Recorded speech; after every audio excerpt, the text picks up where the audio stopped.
Well, hello and welcome everyone to the first of several webinars that we will host in partnership with the Pennsylvania Department of Agriculture about organic programming in our great state of Pennsylvania. My name's Sam Malriott. I'm the director of the Organic Consulting Program at the Rodeo Institute. I'll be hosting today's session as we discuss the Organic Consulting Program, some exciting elements of our partnership with PDA and the Pennsylvania Farm Bill, and some basic elements of transitioning from a conventional to an organic production system. Before I go any further, I'd like to thank our friends at the Pennsylvania Department of Agriculture for their continued support and partnership, and for their work not only on expanding organic programming in the state, but on the Pennsylvania Farm Bill, which, if you're not familiar, is a multi-million-dollar direct investment in Pennsylvania's farmers and agricultural economy. If this is not something you've heard of or engaged with before, I highly encourage you to go to agriculture.pa.gov, click on the grants and funding icon, and then click on the PA Farm Bill box to see everything the bill has offered over the past few years. And finally, on a personal note, we'd like to thank Secretary Redding, Undersecretary Cheryl Cook, Laura England, and Kristin Markley, because without them, we wouldn't be here today to talk about bringing organic ag to a larger audience. Just a few logistical items to cover. Please mark your calendars for our next planned webinar on Wednesday, March 9th, which will be titled Marketing Opportunities for Organic Farmers in PA. It'll take this presentation a step further just to talk about how we can help market and sell a wide variety of organic products in the state and support our local economy. Every year, Rodeo Institute also hosts a variety of other informational webinars. So if you're interested in attending one of those centered around a specific subject, you can find more information and register at rodeoinstitute.org/education/webinars. There's no cost for attendance, and all webinars are recorded for future viewing. If you're interested in attending one of our biggest events of the year, and this will be in person, our annual field day is on July 22nd this year. So please feel free to come out, see the farm, and meet others in the organic industry. Today's webinar will feature an introduction to Rodeo Institute and the consulting program, as well as remarks from the Pennsylvania Department of Agriculture, and a facilitated question and answer session with 3 farmers that have worked with us to transition to organic production. I'll briefly mention them now and reintroduce them later, but I'm pleased to be joined today by Kristin Markley, Organic Program Coordinator with PDA, Emily Gantz, Program Manager of Rodeo Institute's Organic Consulting Service, and all our 3 farmers, all located in Pennsylvania, Melissa Smith, Wandy Bush, and Ben Polzinski.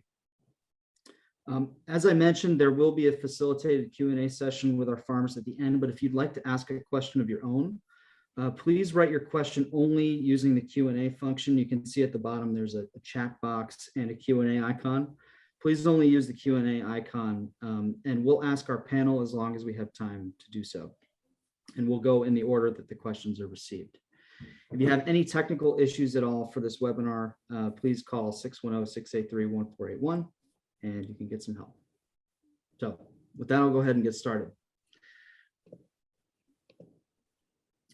So very briefly, I'll just cover Rodeo Institute and a little bit about our research and education programming for those of you that aren't familiar. But Rodeo Institute is a 501c3 nonprofit. We're focused on research and education in organic cropping systems. We've been around for 70 plus years now, talking about the same principles. Our mission is that we aim to expand organic agriculture by assisting farmers in successfully transitioning to organic. That's where we come in. Conducting research on organic farming methods and their impact, and educating consumers on the benefits of organic for people and the planet. The basis of what we believe has always been healthy soil equals healthy food equals healthy people. So when we talk about some of these systems and implementing practices that may not be familiar or transitioning from a conventional to an organic system, we're really talking about the foundation, which is healthy soil. So we want to do things that facilitate that, because in the end, that facilitates a healthier population. As organic consultants, so this organic consulting program in Pennsylvania is fairly new on the time scale of the Rodeo Institute, which has been around a long time. We first started in 2019. And since we started this service, our mission has always been the same.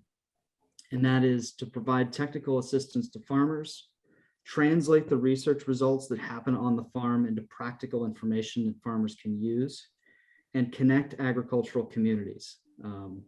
We want to connect farmers with each other. We want to connect buyers with farmers and vice versa.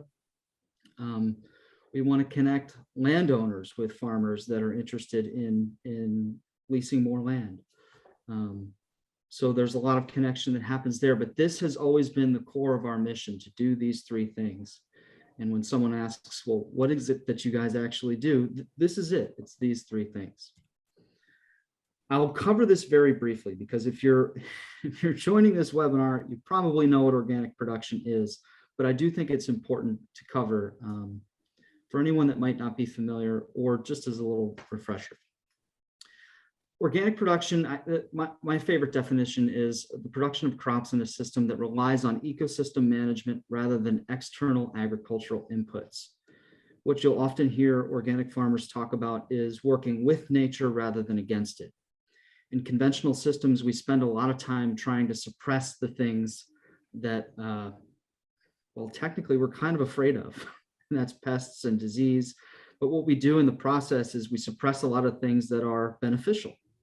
And so this system, the organic system, we're trying really hard to work with nature and use the processes that are already in place to produce healthy crops rather than just constantly try and suppress them. The term organic is protected and regulated by the USDA. Certified operations are inspected on an annual basis. So a lot of times we get a question that'll, people will say, well, how do you really know it's organic? I see the label, but I don't really know. I don't really trust that it's organic. Well, these farms are inspected every single year. Sometimes inspections can take a long time as well. And that's all to verify that these farms are meeting the standards. It's something that's important to keep in mind. And it does protect the integrity of that label. In general, if this is something that's new to you, organic agriculture prohibits the use of synthetic fertilizers, herbicides, and genetically engineered seed. Many commercial fungicides and insecticides are also prohibited. The NOP, which is the National Organic Program, maintains a list of allowed and prohibited substances. In essence, these things are prohibited on that list. So what does all of that mean? If you're a conventional producer, how is organic farming actually different? Well, if you can't use those tools, you can't use synthetic fertilizer or herbicide, you have to do something else to control weeds and pests and disease. And so organic production focuses on alternative ways to do that. That could be cultivation, like we see here on the right. These are cultivated soybeans. It could be no-till practices, like working with a roller crimper and cover cropping. There are a lot of different practices that we use to make organic agriculture work, but it's difficult because we have to find alternative ways and alternative tools to manage these things that that put downward pressure on yield and on crop rotation. So we're here to support farmers in the adoption of these new practices because they can be difficult. Research really is the backbone of what we do. One of the only reasons this consulting service exists is because Rodeo Institute has put a lot of effort into research in organic cropping systems that has come up with some conclusions that tell us that this is a system that can not only feed everyone, but improve soil health over the long term. So what we do as organic consultants is we take a lot of that research and we take it out into the broader agricultural community. And that's why, if you've ever seen a Rodeo Institute presentation in the past, you've probably heard of the farming systems trial. But I do think it's important to talk about every time we have a webinar or something like this, because it is the backbone of what we do. The farming systems trial was started in 1981. It's the longest running side-by-side comparison of conventional and organic grain cropping systems in North America. So this is 40 years old, this experiment that we've been comparing conventional and organic cropping systems. It has since separated, in addition to conventional and organic, into no-till and tillage systems. So we have further replicates so that we can compare, for example, organic no-till to conventional no-till. So it has developed over time, but we've learned a lot of really important things from this, which has spurred us to go out into the world and help farmers transition to this production system. The first one is that organic agriculture improves soil health. And one of the best indicators of soil health in general is organic matter percentage. Because organic matter functions, it has a lot of different functions. It improves soil tilth and aeration. It can also store water. It also serves as a sink of fuel for microorganisms. And you can see here on the right, when this experiment was started in 1981, that organic matter on these two organic systems, manure and legume systems, shot up pretty quickly as soon as they were implemented on this farm. And the organic matter percentage over the next 40 years has just continued to increase, while the conventional system in both no-till and tillage systems now has remained relatively stagnant. The reason this is important is because, like I said, organic matter serves a lot of functions, but one of the really important ones going forward, especially with climate change in mind, is that for every 1% increase in organic matter percentage, 1% increase in organic matter on your farm, that soil can hold approximately 17 to 20,000 gallons more water per acre than soils that don't have that increased organic matter. So as you go up every percentage, that's another 20,000 gallons of water. When we're going through these more frequent drought periods, that's becoming increasingly important. And we're finding now that some of our preliminary results as well, that organic matter can actually help expel moisture as well. So we see increased yields some years compared to the conventional system when we have excess moisture. So this is really important. It's one of the main drivers. It's one of the main indicators to us of a healthy soil is a high organic matter percentage. But there are other things that we found through this decades-long research. The first and most important one is that organic yields are competitive with conventional yields. For a long time, there was this narrative that we needed conventional systems, we needed these chemicals to be able to feed everybody, to feed the world. And this research has consistently shown that that's not the case. In addition, like I said, the yields can be up to 40% higher in times of drought. We find that because of the organic price premium, profits are between 3 and 6 times greater depending on the year. Organic systems don't leach any toxic chemicals because we don't really use any, and they use 45% less energy and release 40% fewer carbon emissions. We believe that this is a production system that can carry us forward, especially through climate change and issues that we're going to have with drought and excess rain in the spring. And the only thing that allows us to go out and spread some of this information with farmers is long-term, robust experiments like this. So that's the basis for our consulting with farmers. Like I said, the consulting program itself is fairly new, but I was a farmer for about 12 years prior to coming to the Institute. And when we started to build this program, we wanted something that we knew farmers would use. And so our team is made up of former farmers, certification specialists, former researchers. And the goal was to be a lifeline for farmers that want to transition, because the transition period, it's 3 years long. If you're existing conventional farmer, 3 years from your last prohibited substance application date is when you'd be eligible for organic certification.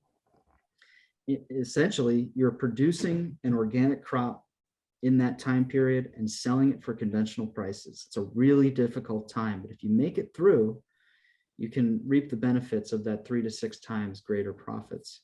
But we're here to help people through that transition period and beyond.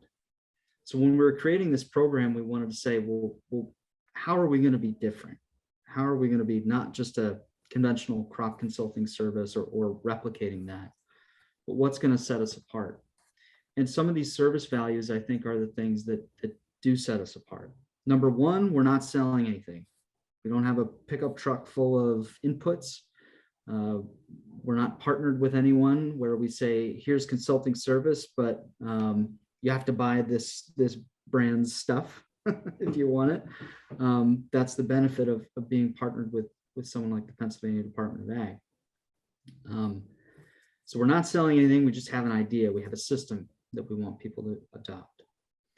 We'll visit any size and scope farm. I don't care if you have a raised bed or if you have 10,000 acres, we'll come out to the farm and we'll help, because we think that organic agriculture needs to be for everyone. And we can't just focus on these larger farms.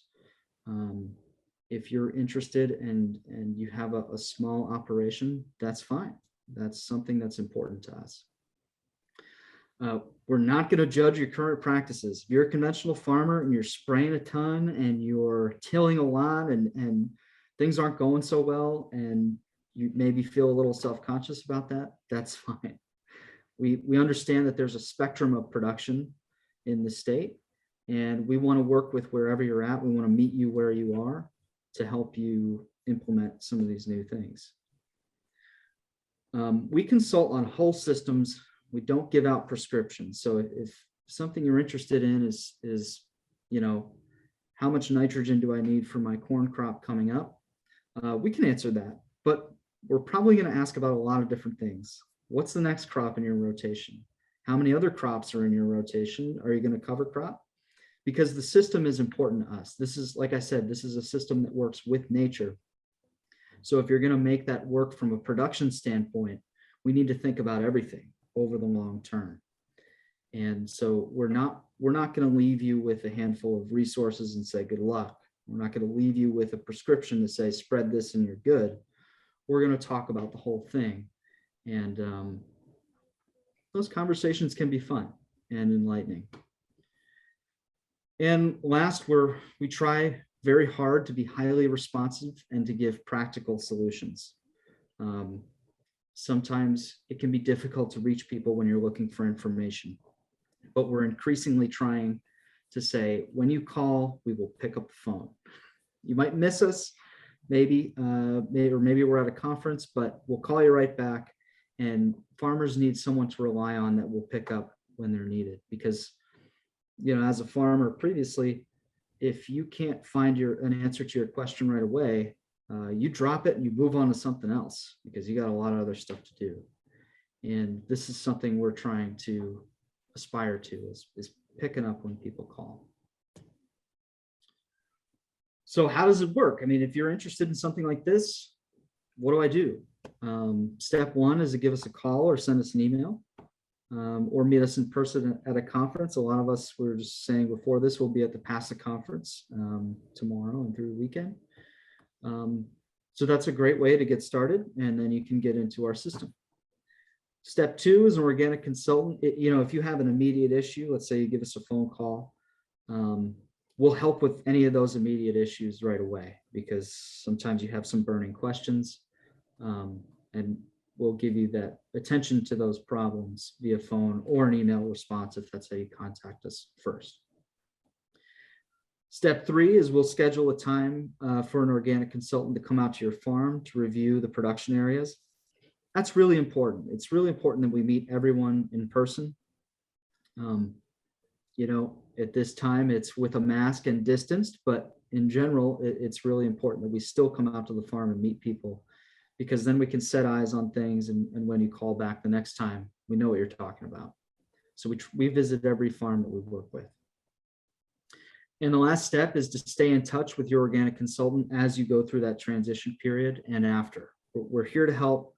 you shouldn't be afraid to call or contact us, because we love talking about this sort of thing. And staying in touch is really important, because there are certain rules and regulations you need to follow in that period. And we want to make sure that you don't get tripped up and have to start over again. Let's do a quick time check here. Okay. Some of the services we provide within those 4 steps are listed here. Like I said, we do visit every farm that we work with. If you're worried about the record keeping involved in running an organic farm, that's something we have a lot of experience with and we can help with. Weed management guidance, that is really the primary thing that farmers are interested in. If I'm going to do this, how am I going to control weeds? That's something we love talking about. So we focus a lot on weed management advice. We'll look at your soil tests. If you have any soil tests you want to review, we can do that. We can connect you to financial resources. We also have a partnership with Kitchen Table Consultants that is focused on helping farms and farm businesses with business planning and operations. So that's another option that we can always connect people with. We'll help fill out all your paperwork, the organic system plan and certification application, crop rotation, fertility recommendations, inspection prep. If we've submitted your application and someone said, hey, I'm ready to come out and inspect, and you're feeling a little nervous, we'll come out there the day before and help you prep. We can even attend the inspection if that's something you're interested in. We have a lot of online education modules. If you're just getting started out, I'd highly recommend looking on our Teachable platform, the Transition to Organic course. That is a really, really comprehensive course that'll take you top to bottom on what the transition looks like. We give advice on equipment. If you're going to purchase a new piece of equipment, we'll help connect you with buyers and markets, something we'll talk about at our next webinar. And if you're ever interested in research or running some research trials, that's another thing that we are happy to help farmers set up.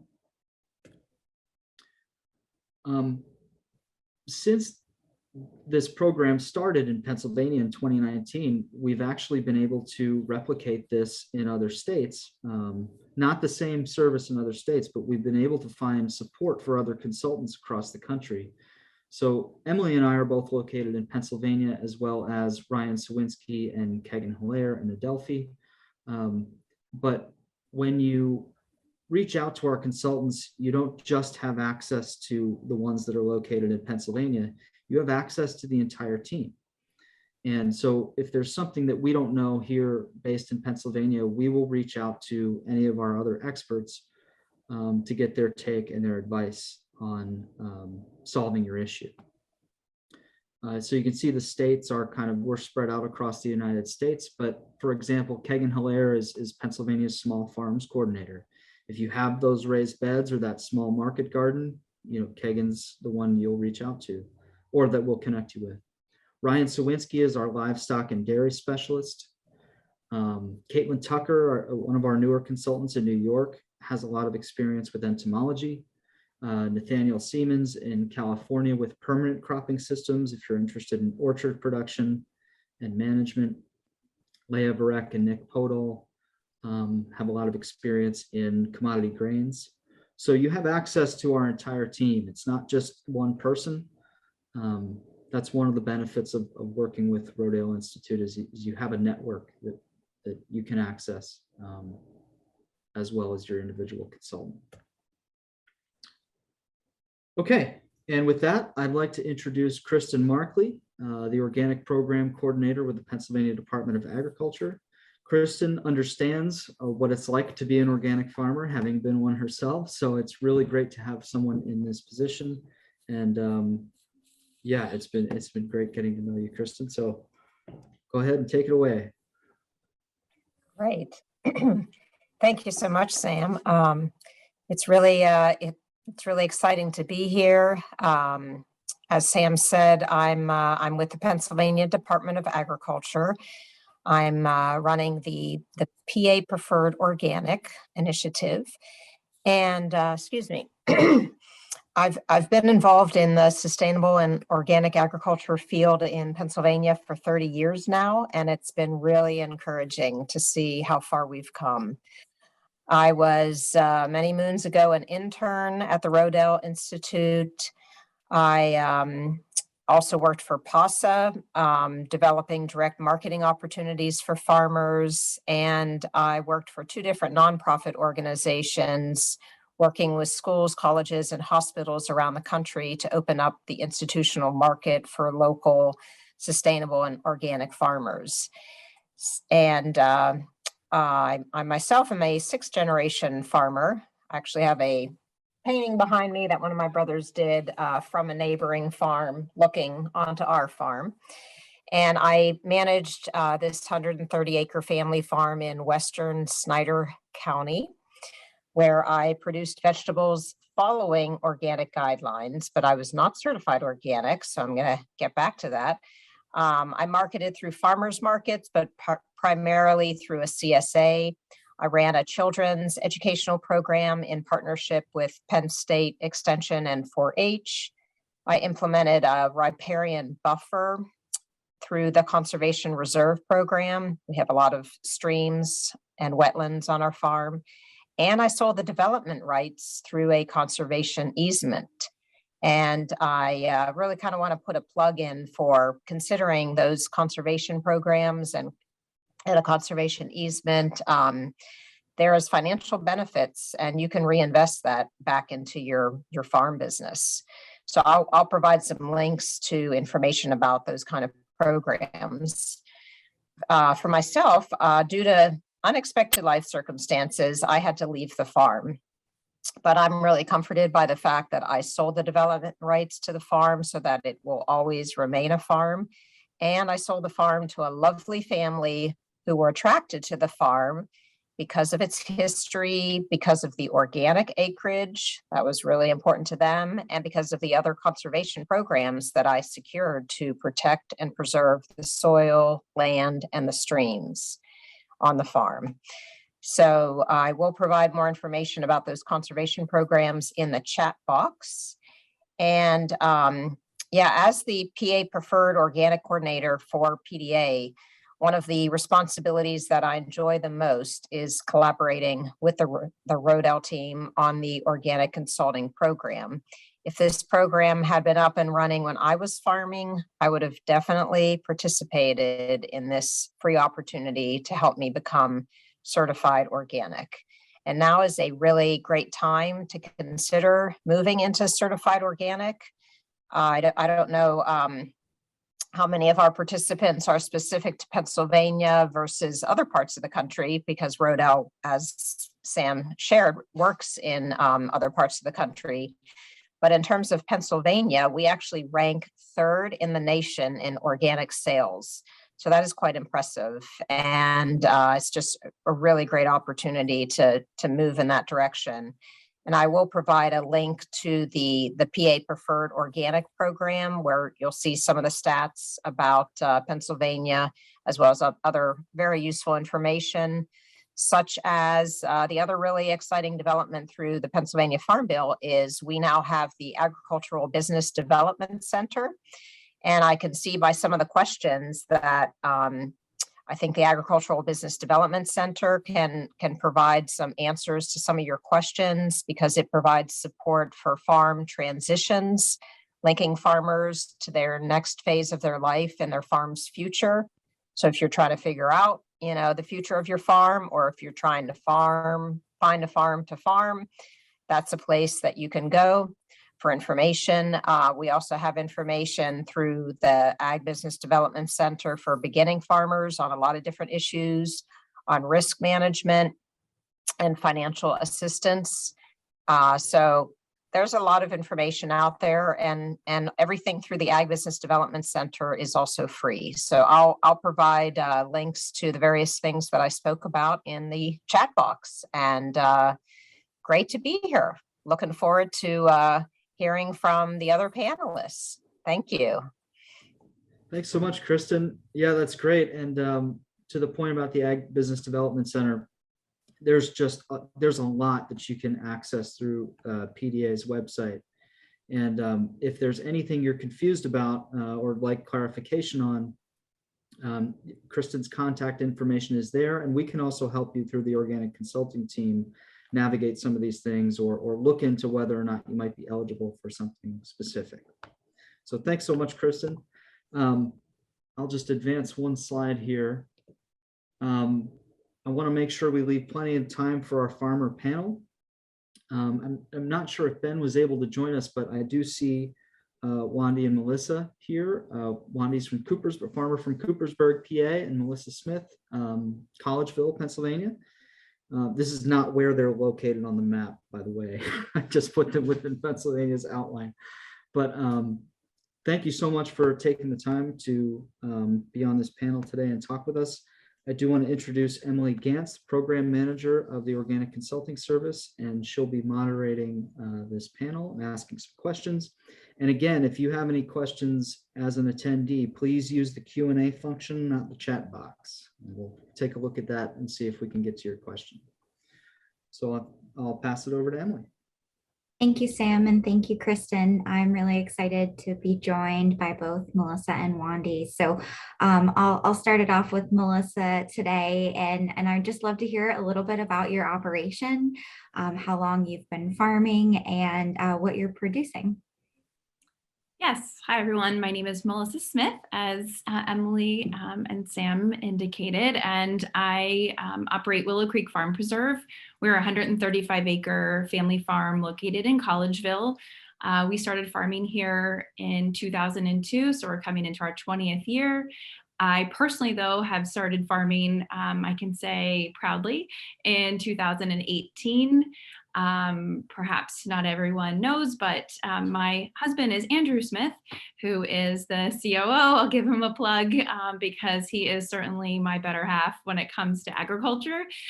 When folks find out that I farm, they want to know how. And I said, well, I married Drew. How could I not farm? So I think it's really a testament, honestly, to his passion, his earlier experiences growing up on a small farm, but also when it comes to organic and why organic is important. And Kristin, I loved hearing your background, and we share a lot of similarities that we did sell the development rights and have a farm. Our farm is permanently preserved through an agricultural easement in agreement with the state, the county, and our local municipality, and it's 135 acres. So we're very excited about that we know into perpetuity this farm will be farmed. But Drew was in the Peace Corps in Guatemala in the late 1990s, and he personally saw farms, right, and farmers really deal with the aftermath of toxic chemicals and usage from pesticides and herbicide use that was just not moderated appropriately. And when he came home, it was, he wanted to have a farm, but there was just no question that organic would be a part of our story. So we really, we believe in it, and that's why we're here. We do berries now, so hopefully we'll be certified organic for raspberries, blueberries, blackberries. We also have some tree fruit, Asian pears. And my pride and joy are our Shetland sheep. I have a herd of 85 Shetland sheep that we're doing for wool. So hopefully we'll have some organically certified wool here in the not too distant future. But that's a little bit about us.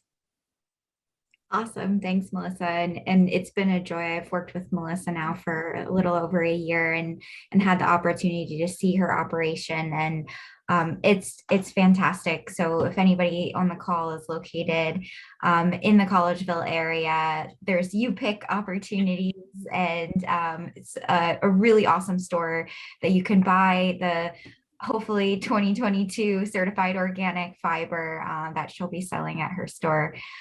So next, I'd like to hear from Wandy. I would love to just hear a little bit about your operation and what you've been farming. Hi, my name is Wandy Bush, and I run Dragonfly Hill Farm and Kitchen in Coopersburg, and it opened in 2020. I'm starting late in life with doing this. It's something I've always wanted to have, my own farm, but I'm doing it at a much smaller scale. My husband and I bought a 4-acre lot, and we're farming right now, or I'm farming right now, 2 acres of it. And I'm concentrating on herbs and garlic at the moment because I'm creating, I just finished building a commercial kitchen on the property. So I'm creating value-added products. And I'm doing that with the garlic at the moment. I'm starting slow. I've worked on farms when we lived in New Jersey, and it was just something we were always looking for a piece of property, but it took time. Life, responsibilities came, and now we were able to finally do this. And I think it's going to be an enjoyable retirement too, because I just want to keep moving, and I think this is going to, and the organic, running a farm and using organic methods is the way to go, for the soil, for your health, for your products. And that's what I believe in. Awesome. And it's such a testament to, our consulting program that we have two people on this call today, forming completely different systems, to completely different sizes. But we're here to support everybody, no matter those sizes. So thank you for sharing that, Wandy. So Melissa, I have a question for you. I know that you farmed organically before. I think your farm was even certified organic previously. So what's the motivation this year for submitting your application and completing your OSP and preparing for your inspection this spring? Yeah, so we were certified organic back in 2004. And I say we, I really wasn't intimately involved in the process at the time, but that was for fruits and vegetables. And so fast forward to 2021, when Emily and I first started our conversations, and we were coming to the end of the 3 years of transition. And really, it was just about, like Sam, you said in the beginning, working with nature. And so that's really been a theme for our farm from its inception 20 years ago.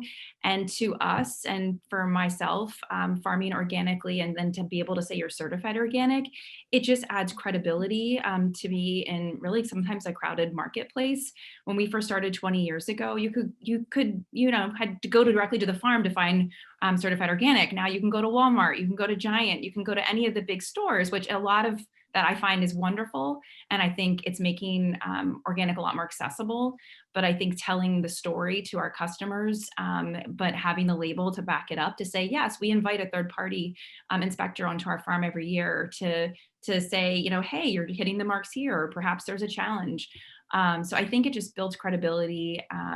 We believe in the logo and the label. And so we want to show our support. And I think there's something I've learned through the process of just, there's always better ways to farm, and you're learning constantly. So I think it really kind of brings things to the forefront, that I think it actually makes you a better producer and a better farmer, at least has been my experience to date. So yeah, that's, I think, would say some of the motivations. And, hey, perhaps getting a little bit better price for our products isn't a bad thing either.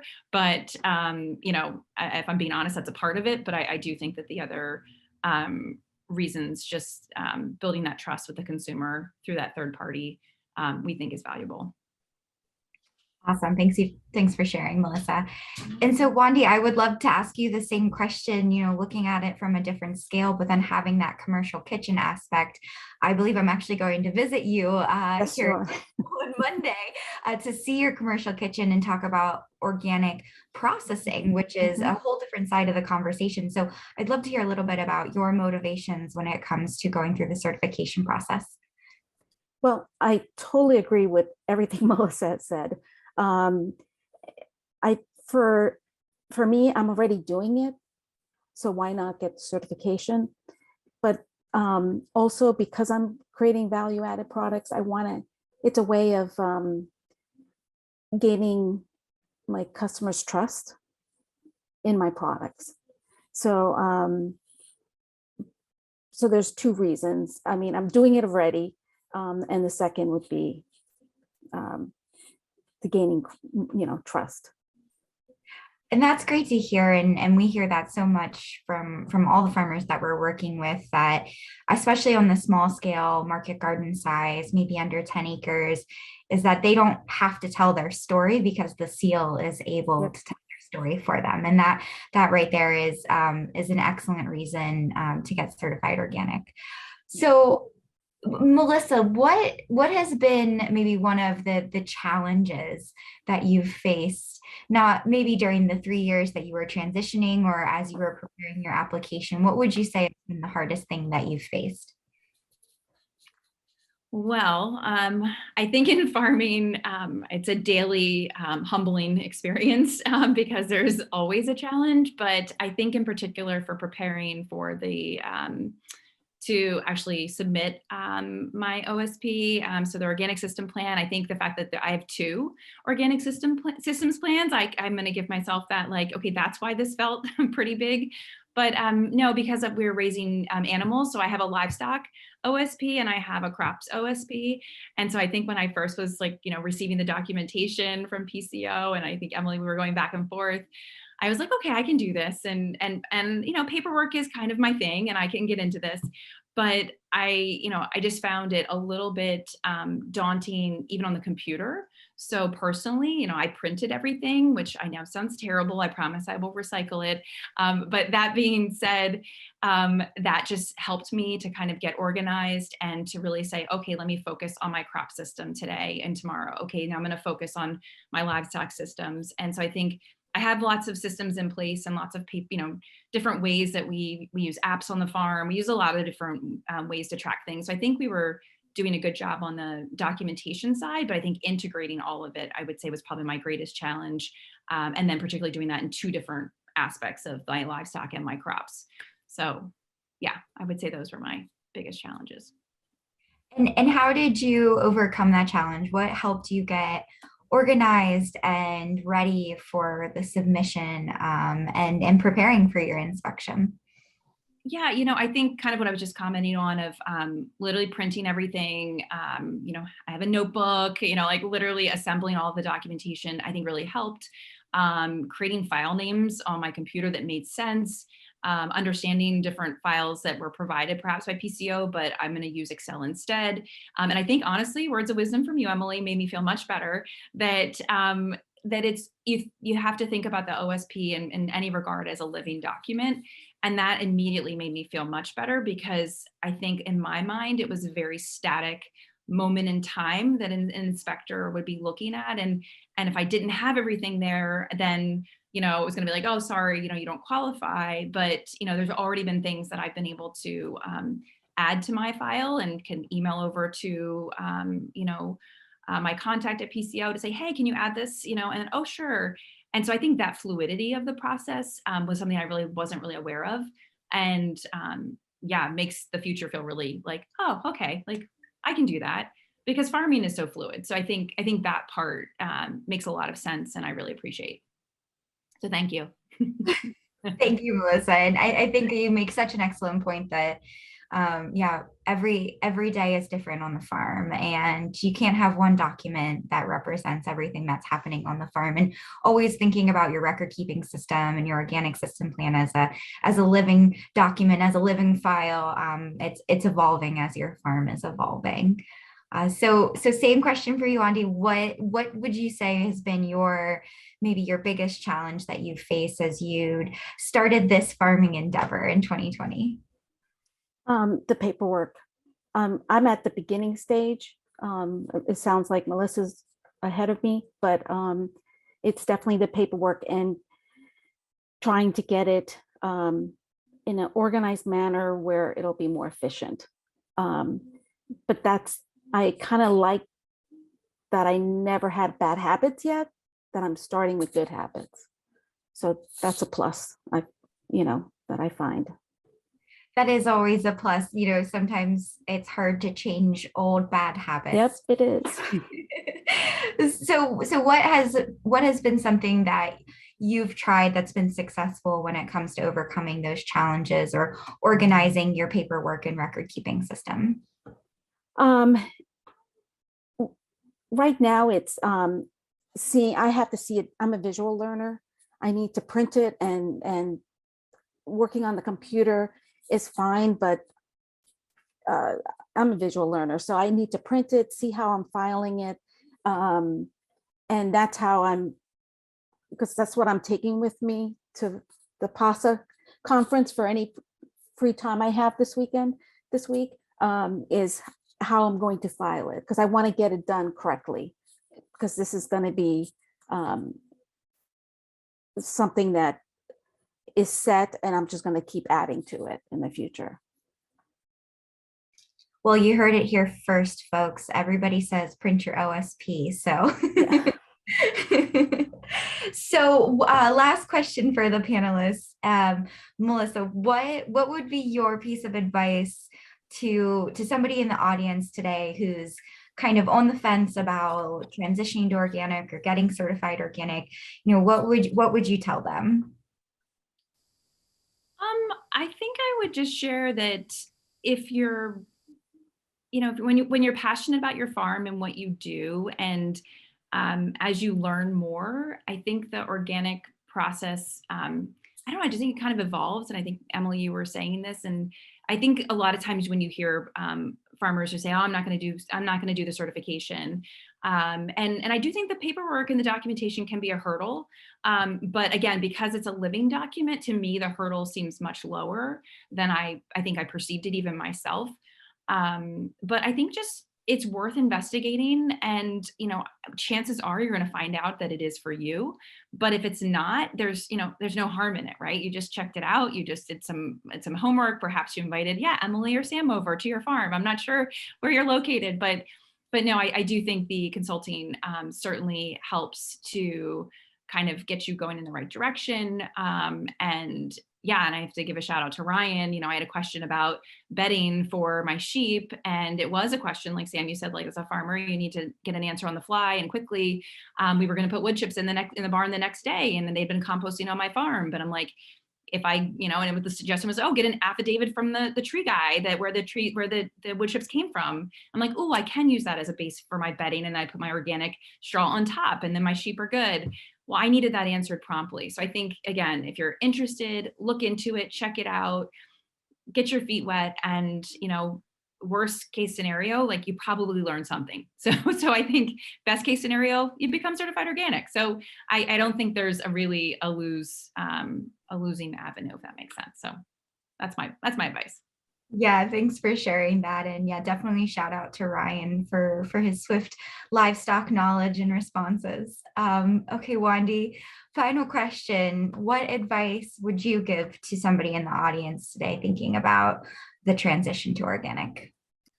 For me, I got to know several farmers in the Lehigh Valley area, and I asked quite a few of them, you know, why are you organic?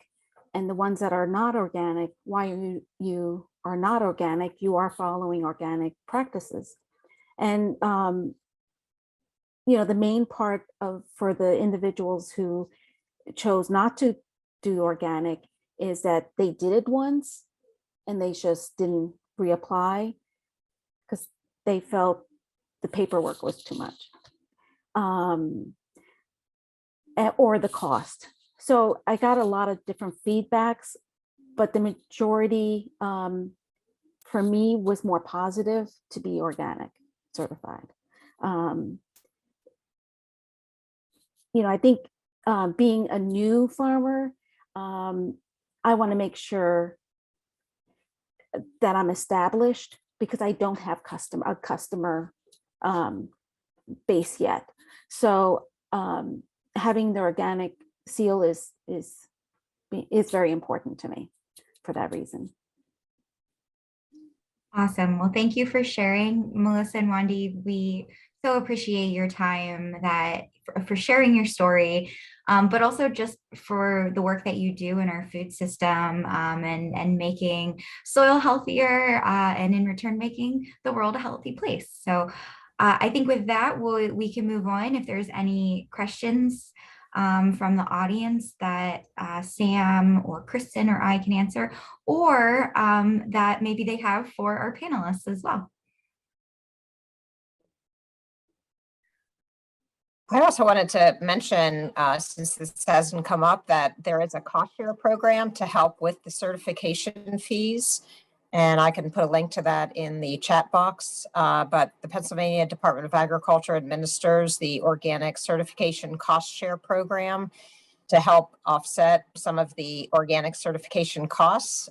Certification operations can receive up to 50% of their certification costs.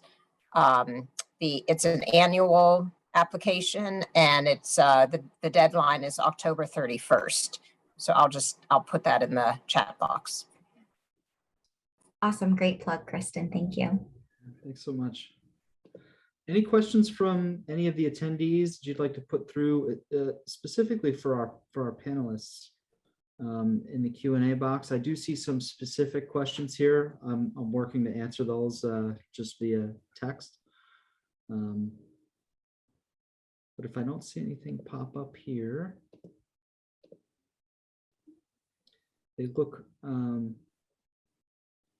either generally related to the consulting service or they're more specific questions about operations. So I think that's all we have. Well, thanks so much. Go ahead. Like I have Go one ahead. question Did from you get one? Yep, from Wandy. She asked if there was any pushback in the neighborhood or in the county in regards to the implementation of your commercial kitchen. Great question. Oh God. No, well, good question. It's, first of all, it took a while to do it because of a lot of material supplies. You know, it happened right at COVID, starting COVID time. So I made sure that I'm following all the rules with zoning. And as long as I'm doing that, and I'm okay with the township's rules, I'm okay. There are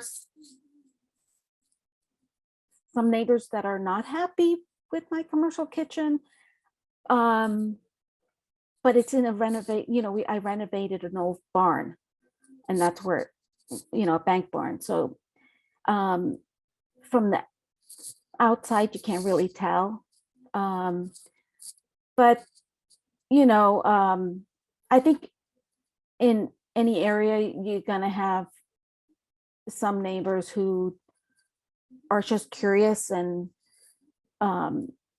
just want to make sure that nothing changes in the area.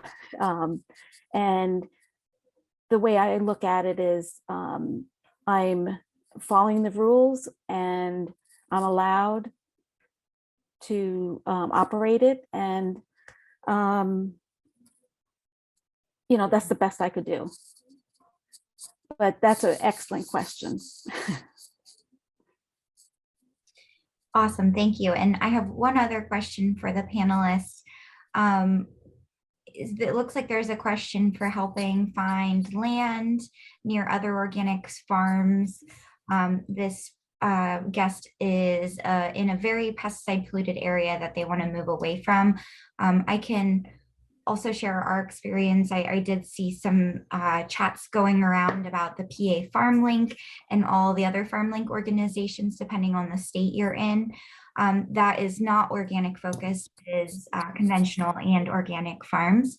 On our consulting webpage, which is rodeoinstitute.org/consulting, there is a farm discovery tool where you can type in your zip code or your address, and you can find all the organic farmers near you. You could also use it to find areas where there's hotspots of organic farmers. So Faye, that might be a good area to start. But if Melissa or Wandy have any additional items to share about finding land that they would like to share with the rest of the group, they can do so. Not offhand, other than just like PASA listservs and other kind of just generalized postings has been my experience. But looking for preserved land, I would definitely give a plug for preserved properties. And I'm sure you can find a list. I'm imagining once the deeds are recorded, that you can see what property in different areas have an agricultural easement or get a list from the county. That's also could be a good place to start. But like you said, in regards to it's not necessarily our list of organic farms, but could be a link to at least land.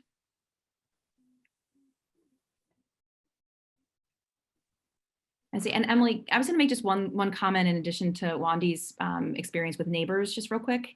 Like I mentioned in the beginning, we started 20 years ago and we wanted to build a store because we were operating under a tent. People thought that we were a church revival, which we were not. But according to our township, we had to be 250 feet off the road. So people were confused, like what were we doing off the road? But we were on this farm. Long story short, we built a building, we shared the plans with the neighbors, and we had one particular neighbor who was not very happy with us. I really made it my mission to connect with as many of the neighbors as I could, and every holiday season I would bring gifts. We would say hello, I would bring my children. I really tried to kill them with kindness.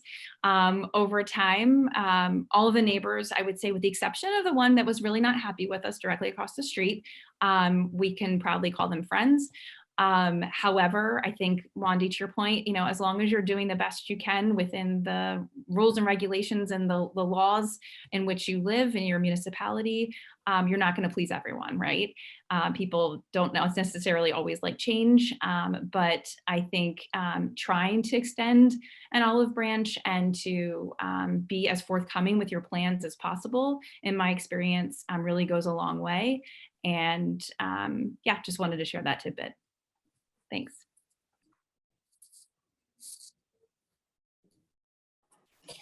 There's someone in the chat who's saying that she would like to ask a question, but it doesn't sound like she knows how to. It's Paula McKinn. So I don't know if anyone with the TA side of things could help her with asking a question. Sure, yeah, I can see it. Hi, Paula. I can see it popping up here. I do think I'd love to help with this. It does sound like a specific situation. I will say, this style of agriculture is for everyone, politics aside. So if this is something you'd like to talk about further, we do have our contact information up here. And Paula, I'll send you my specific number so you can give me a call, and this is something we can discuss. But yeah, be happy to do that. And it does sound like an interesting situation. So happy to help. I did see, okay, we got one more question, but it's just a comment. So I think that's it. We are coming close to our time here. Thank you so much to all of our guests and attendees. Thanks again to the Pennsylvania Department of Agriculture and our farmers, Melissa and Wandy, for taking time out of their day to speak with us. Again, please keep an eye on our website to register for any webinars that may be of interest to you. And if you're a farmer that is interested in utilizing our services, farmer, beginning farmer, landowner, service provider, please give us a call or send us an email. We have our email and phone number, contact information up on the slide right now. Everything we offer is free to farmers in the state of Pennsylvania. And again, that's in partnership with the Pennsylvania Department of Agriculture. So take advantage of it. It is free. We'd be happy to come out and visit your farm, happy to talk on the phone anytime. And for those of you that did have specific questions in the chat, please do send us an email and I'll get in touch with you as soon as I can. Thanks again. Thank you, everybody, and have a great rest of your day. Keep an eye out for our webinar on March 9th. All right. Goodbye. Take care.